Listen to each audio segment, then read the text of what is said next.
Silicon city ಜನರು ಕುಡಿಯೋ ನೀರಿಗಾಗಿ ಪರಿತಪಿಸ್ತಾ ಇದ್ದಾರೆ. ನೀರಿನ ಸಮಸ್ಯೆಗೆ ಬೇಸತ್ತು ಟೆಕ್ಕಿಗಳು ನಗರ ತೊರೆಯುತ್ತಿದ್ದಾರೆ. ಇತ್ತ ನಗರ ಬಿಡಬೇಡಿ ಅಂತ ಜಲಮಂಡಳಿ ಮನವಿ ಮಾಡ್ತಿದೆ. ಜಲಕ್ಷಾಮ ಬೆಂಗಳೂರು ತೊರೆಯಲು ಟೆಕ್ಕಿಗಳು ಸಜ್ಜು. ಟೆಕ್ಕಿಗಳಿಗೆ ನಗರ ತೊರೆಯದಂತೆ ಜಲಮಂಡಳಿ ಮನವಿ. ಬೇಸಿಗೆ ಆರಂಭದ ದಿನಗಳಿಂದಲೇ ಸಿಲಿಕಾನ್ ಸಿಟಿಯಲ್ಲಿ ನೀರಿನ ಸಮಸ್ಯೆ ಬಿಸಿ ತಟ್ಟಿದೆ. ಮೂಲೆ ಮೂಲೆಯಲ್ಲಿ ಕಾಸು ಕೊಡ್ತೀನಿ ಅಂದ್ರೂ ಹನಿ ನೀರು ಸಿಗ್ತಾ ಇಲ್ಲ. ನೀರಿಗಾಗಿ ಜನಸಾಮಾನ್ಯರು ಪಡಬಾರದ ಕಷ್ಟ ಪಡ್ತಿದ್ದಾರೆ. ಇದೀಗ ಟೆಕ್ಕಿಗಳಿಗೂ ನೀರಿನ ಸಮಸ್ಯೆ ಎದುರಾಗಿದೆ. ಇದರಿಂದ ಬೆಂಗಳೂರು ಬಿಡೋದಕ್ಕೆ ನಿರ್ಧರಿಸಿದ್ದಾರೆ. ವರ್ಕ್ ಫ್ರಮ್ ಹೋಮ್ ಮೊರೆ ಹೋಗ್ತಾ ಇದ್ದಾರೆ.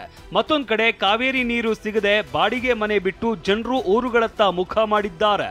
ಆದ್ರೆ ಯಾರು ನಗರ ತೊರೆಯಬೇಡಿ ಅಂತ ಮನವಿ ಮಾಡಿರುವ ಜಲಮಂಡಳಿ ಜೂನ್ 15ರಿಂದ ಶಾಶ್ವತವಾಗಿ ನೀರು ನೀಡುವ ಭರವಸೆ ನೀಡಿದೆ.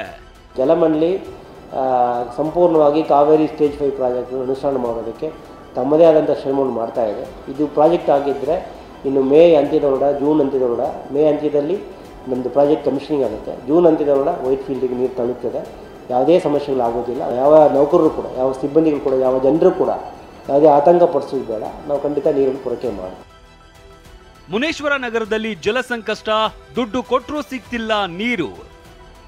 ರಾಮಮೂರ್ತಿ ನಗರದ ಮುನೇಶ್ವರ ನಗರ ಜನರು ನೀರಿಲ್ಲದೆ ಪರದಾಡ್ತಾ ಇದ್ದಾರೆ. ಕಣ್ಣಾ ಮುಚ್ಚಾಲೆ ಆಡ್ತಾ ಇರುವ ಕಾವೇರಿ ನೀರಿಗೆ ಕಾದು ಸುಸ್ತಾದ ನಿವಾಸಿಗಳಿಗೆ ಹಣ ಕೊಟ್ಟರೂ ಟ್ಯಾಂಕರ್ ನೀರು ಕೂಡ ಸಿಗ್ತಾ ಇಲ್ವಂತೆ. ಡ್ರಮ್ಗಳಲ್ಲಿ ಶೇಖರಿಸಿಟ್ಟ ನೀರು ಕೂಡ ಖಾಲಿಯಾಗಿದ್ದು ಪರಿಹಾರ ಕೊಡಿ ಅಂತ ಆಕ್ರೋಶ ಹೊರಹಾಕ್ತಾ ಇದ್ದಾರೆ. ಅಷ್ಟೇ ಅಲ್ಲ, ನೀರಿನ ಸಮಸ್ಯೆ ಬಗೆಹರಿಸದಿದ್ರೆ ಈ ಬಾರಿ ಮತದಾನವನ್ನೇ ಮಾಡಲ್ಲ ಅಂತಿದ್ದಾರೆ.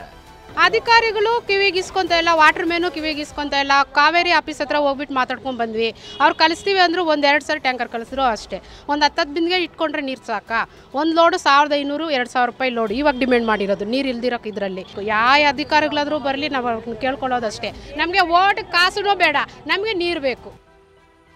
ಮಳೆ ಅವಾಂತರ ತಪ್ಪಿಸಲು ಬಿಬಿಎಂಪಿ ಸಿದ್ಧತೆ. ನಗರದಲ್ಲಿ ಮಳೆ ಮುನ್ಸೂಚನೆ ಹಿನ್ನೆಲೆ ಬಿಬಿಎಂಪಿ ಅಲರ್ಟ್ ಆಗಿದೆ. ಮಳೆಯಿಂದ ಆಗಬಹುದಾದ ಅವಾಂತರಗಳನ್ನು ತಡೆಗಟ್ಟುವ ನಿಟ್ಟಿನಲ್ಲಿ ಬಿಬಿಎಂಪಿ 15 ದಿನಗಳ ಕಾಲ ಮಾಸಾರ್ಧ ಸ್ವಚ್ಛತಾ ಕಾರ್ಯ ಹಮ್ಮಿಕೊಂಡಿದೆ. ಕಳೆದ ವರ್ಷ ಮಳೆ ಸಂದರ್ಭದಲ್ಲಿ ಆದ ಸಮಸ್ಯೆಗಳು ಮರುಕಳಿಸದಂತೆ ಮುಂಜಾಗ್ರತೆ ವಹಿಸಲಾಗ್ತಾ ಇದೆ. ಪಾಲಿಕೆ ಈಗಾಗಲೇ ರಾಜಕಾಲುವೆ ಹೂಳೆತ್ತೋದು, ಆರ್ಟಿರಿಯಲ್ ಮತ್ತು ಸಬ್ ಆರ್ಟಿರಿಯಲ್ ರಸ್ತೆಗಳ ಪಕ್ಕದ ಚರಂಡಿ ಸ್ವಚ್ಛಗೊಳಿಸುವ ಕಾರ್ಯ ಆರಂಭಿಸಿದೆ. ಏನೇ ಹೇಳಿ, ಬೆಂಗಳೂರಿನ ಜನರು ಈ ಬಾರಿ ಅನುಭವಿಸ್ತಾ ಇರುವ ನೀರಿನ ಸಮಸ್ಯೆ ಅಷ್ಟಿಷ್ಟಲ್ಲ. ಅಧಿಕಾರಿಗಳು ಇನ್ನಾದರೂ ಎಚ್ಚೆತ್ತುಕೊಳ್ಳಬೇಕಿದೆ. ಶಾಂತಮೂರ್ತಿ ಜೊತೆ ವಿನಾಯಕ್ ಗುರಾವ್, TV9 ಬೆಂಗಳೂರು.